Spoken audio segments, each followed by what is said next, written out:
G'day everyone, my name's Jamie Eastwood. I've lived in Mount Druitt for 40 odd years now, but from my Aboriginal cultural perspective, my grandmother's people come from Berowra, Ngamba. I was born in Gadigal land, but just recently I found out some really exciting information. I'm related to Bungary, it's a famous Aboriginal of the past, from the Kringai Darug tribe, and I've only found that out in the last 6 months, and it sort of makes my connection to country here in Darug country a whole lot more special to myself. I'm a practicing artist. I've sort of followed in my dad's footsteps that way. I always call myself his apprentice because he's got big shoes to fill and I'm still learning. I've had some amazing mentors growing up, Uncle Wes and Uncle Greg and many others in the community. The Aboriginal community here at Blacktown is made up of many different tribes, and we respect the traditional owners, but we've got so much knowledge and talent out there. It's amazing. It's been an amazing place to learn culture and grow up. It's been an amazing learning ground for me. NAIDOC Week's a very special part of the year, not only for us Aboriginal people. It's a celebration of our culture, but for a lot of the elders in our community, they never had NAIDOC days, so to speak, back in the day. NAIDOC's only very recent when you think of it, our celebrations, and some of our elders get very emotional when we can showcase our culture and our talents on, to the wider community.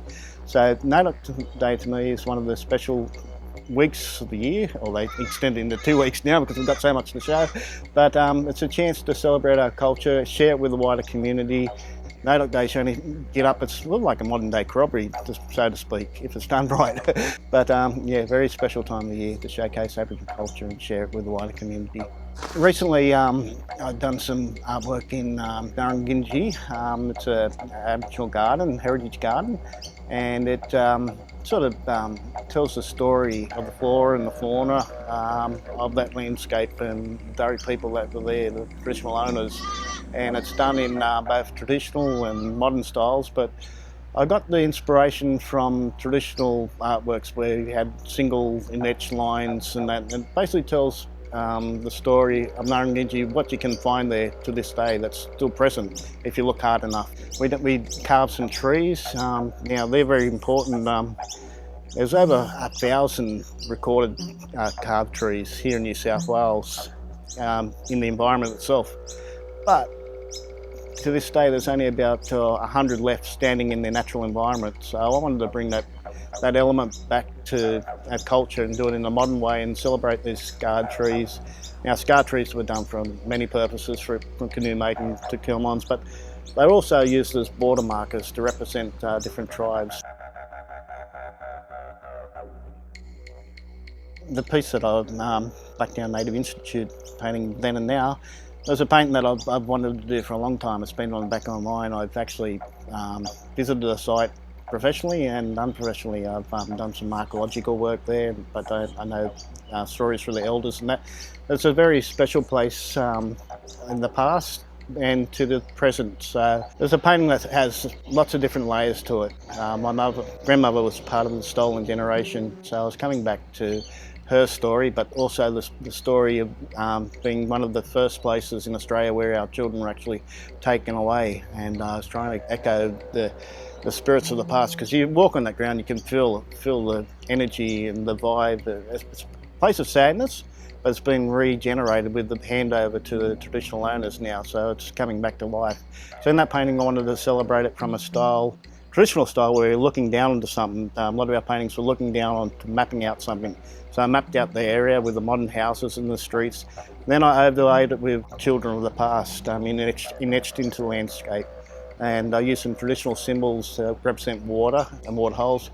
And I used, you got a creek running through there, Bells Creek. I took a little bit of ochre from the creek, mixed it with our acrylic paints to, give it a sense of identity, the land that it's on. Make it both contemporary and traditional, and have lots of different layers. There's hidden layers in it too that I can't tell you. You've got to find them for yourself. You've got to look for them. Each person's going to read that artwork in a different way.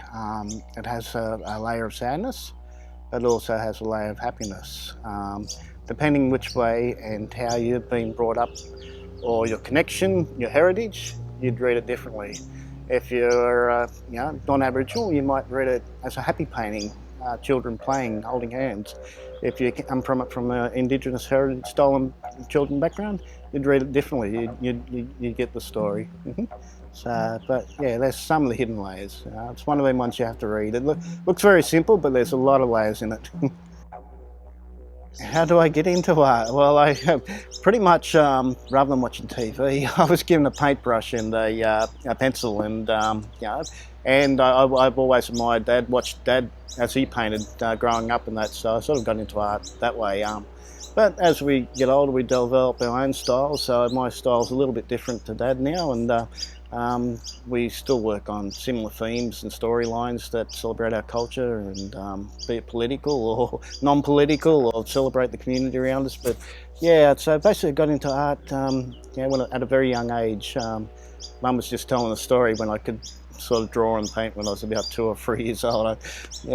But from there I did go to uni, Western Sydney in Nepean. I Bachelor of Visual Arts a long time ago, and that was good, very interesting. A boy from the suburbs who had mates as mechanics and labourers and that, and it sort of opened up a whole new world for me. There's people coming from around the world in different states and that, and just to think of art in a whole different way.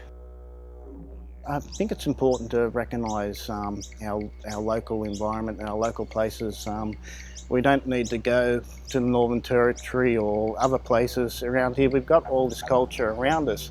We just open our eyes and listen and look and see. Over at Plumpton, we've got an amazing archaeological site over there, Stonecutters Ridge, where people made stone tools, but those stone tools were through songlines were passed along right across New South Wales. You can find silkreep from there in different parts of New South Wales and state. But there's a Native Institute site. Not many people know about that, and that should be highlighted as not only Aboriginal history, it's part of Australia's history for all of us to share. Nurrungindra Reserve, the first land grant to an Aboriginal person, more history there. But I guarantee you, I mean, there's wherever we find our waterways and our creeks, we'll find evidence of Aboriginal occupation, be it stone tools or open campsites and that. And we've got all these amazing places around here. I guess what I'm trying to say is we need to look in our own backyard a little bit more at culture, rather than saying, from the top end. They've got a different culture that's very important to Australia, but our stuff right here is very important too. I've been lucky enough to have two boys. I'm married to an Aboriginal woman. She's one of the Browns from Bidjigal Nation. So we've got that connection where we're happy to sort of pass on the knowledge that we've been passed down, cultural stories and that. But it's not only with the family that I like to pass it down, and it's not only to other Aboriginal children that are growing up and learning culture. I like to pass it down to the wider community. You can see this as a sort of like a bridging to reconciliation through education. So if you can teach people in a friendly way, and you've got to teach the good, the bad and the ugly, you can't bullshit.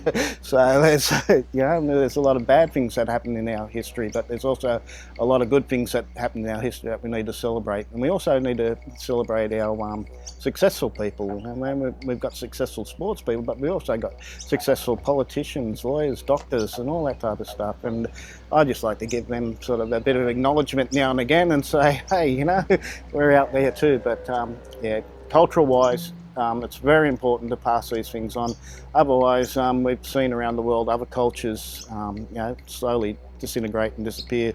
Now we're the oldest culture on the planet living. There's a reason for that, because we like to have a yarn, and our culture's oral and we pass things on. It's how we've always passed things on, so by talking.